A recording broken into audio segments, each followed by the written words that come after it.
பொதுவாகவே முஸ்லிம்களுடைய பார்வையில் ரமதானை நாங்கள் தயார் செய்ய வேண்டும், ரமதானுக்கு நாங்கள் வரவேற்பு கொடுக்க வேண்டும். அதற்காக என்ன செய்வார்கள்? நம்மில் பல பேர் என்ன செய்வோம் அப்படின்னு சொன்னால், ரமதானில் துணிகள் டிஸ்கவுண்டில் கிடைக்குது, ரமதானில் நமக்கு துணி நல்லா சீப்பாக கிடைக்கும், அப்போ தான் நோன்பு கஞ்சி குடிக்க முடியும், அப்போ தான் பள்ளிவாசலில் எல்லாம் கூட உட்காந்து நல்லா பேச முடியும், அப்போ தான் டீ கடையில் எல்லாம் ஒன்றா உட்காந்து ஏதாச்சும் ஒரு பேசிகிட்டே இருக்கலாம், எல்லாம் சந்திக்கக்கூடிய நேரம் ரமதானுடைய மாதம் அப்படின்னு நம்மளுடைய பல பேர் நினச்சிட்டு இருக்காங்க. அதே காரியத்து தான் நம்மில் பல பேர் அதை தான் செஞ்சிட்டு இருக்காங்க. கவலைக்குரிய ஒரு விஷயம் என்ன அப்படின்னு சொன்னால், ரமதான் வந்த நோக்கமே நாம் மறந்துட்டு ரமதானில் ஈடுபட்டு இருக்கோம். இன்னும் அல்லாஹ் சோதனைக்குரிய விஷயம் என்ன வச்சுருக்கேன் அப்படின்னு சொன்னால், ரமதானில் நம்ம கரெக்டாக அந்த ரமதானில் இபாதத்தில் தான் இருக்கோமா இல்லையான்னு சொல்லி தான் கரெக்டாக அந்த ஐபிஎல் அதே இடத்துல வருது பாருங்கள். பல பேர் என்ன செய்வாங்க, இந்த ஃபரதான தொழுகை தராஹ்வி அந்த கியாமுல் லைல் இருக்கிறதெல்லாம் அது சுன்னத்தான தொழுகை, அதை விட்டுடுங்க, அது ஒரு பக்கம். ஆனால் ஃபரதான தொழுகை விட்டு விட்டு வேணுமென்று தொழுகையை நடந்து கொண்டிருக்கும் வேணுமென்று விட்டு விட்டு அல்லாஹ் பாதுகாக்க வேண்டும், இந்த உலக விஷயத்தில் ஈடுபட்டு இருப்பார்கள். அந்த மேட்சை பார்த்துக்கிட்டு டைம் பாஸ் பண்ணிட்டு இருப்பாங்க. ரமதானை வரவேற்கும் என்று சொன்னால் என்ன அர்த்தம்? புது ஆடை வாங்குவதல்ல, நம்மளுடைய வீடை அலங்கரிப்பதல்ல, நம்மளுடைய அமல்களை சரி செய்ய வேண்டும், நம்மளுடைய வாழ்க்கையில் மாற்றத்தை கொண்டு வர வேண்டும். ரமதான் வருதோ இல்லையோ அது விஷயம் கிடையாது. ரமதான் வருது மிகப்பெரிய நமக்கு ஒரு பாக்கியம், ஒரு வாய்ப்பு, அவ்வளவுதான். ரமதான் மறுமை நாள் இருக்கும் வரை வந்து கொண்டுதான் இருக்கும். அது நம்மளுடைய வாழ்க்கையில் என்ன மாற்றத்தை கொண்டு வந்தது, அதுதான் மிகப்பெரிய விஷயம்.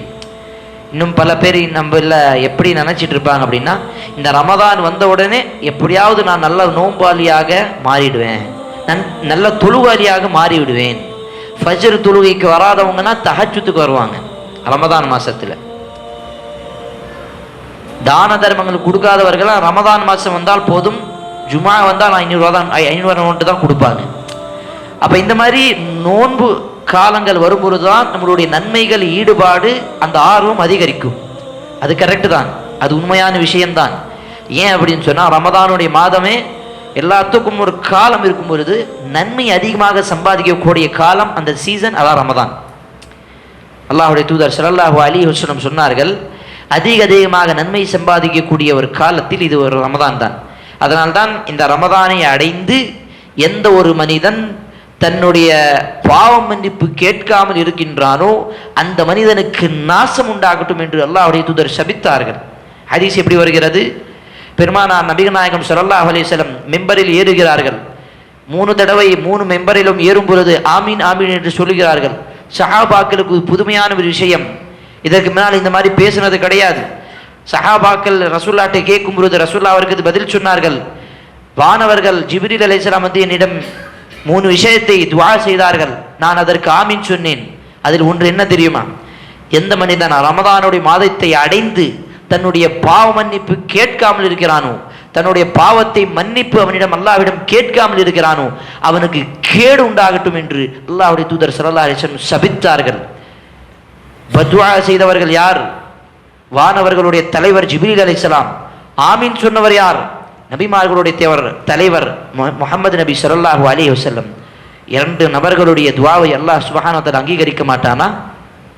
சிறிது நேரம் யோசித்து பாருங்கள். இந்த ரமதானுடைய மாதத்தில் நம்மளுடைய மாற்றங்கள் எப்படி இருக்கும்? அல்லாஹ் இந்த ரமதானுடைய மாதத்துக்கு சிறப்பு கொடுக்கக்கூடிய நோக்கம் என்ன? இறையச்சம். இந்த ரமதான் வந்த பிறகு நம்மளுடைய உள்ளத்தில், நம்மளுடைய வாழ்க்கையில் ஒரு மாற்றத்தை அல்லாஹ் கொண்டு வருவதற்கு நம்மிடம் எதிர்பார்க்கின்றான். அதனால தான் அந்த வசனத்தில் அல்லாஹ் கூறுகின்றான், யா அய்யுஹல்லதீன ஆமனூ குதிப அலைக்குமுஸ் ஸியாமு கமா குதிப அலல்லதீன மின் கப்லிக்கும் லஅல்லக்கும் தத்தகூன்.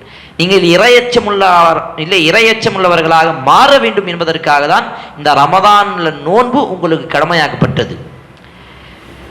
அல்லாஹ்வுடைய நாட்டம், அல்லாஹ்வுடைய நோக்கம், அல்லாஹ் நம்மிடம் எதிர்பார்ப்பது என்ன? இந்த ரமதான் மாதத்தில் எப்படி ரமதான் அல்லாத மாதங்களில் சாப்பிடுவதெல்லாம் ஹலால்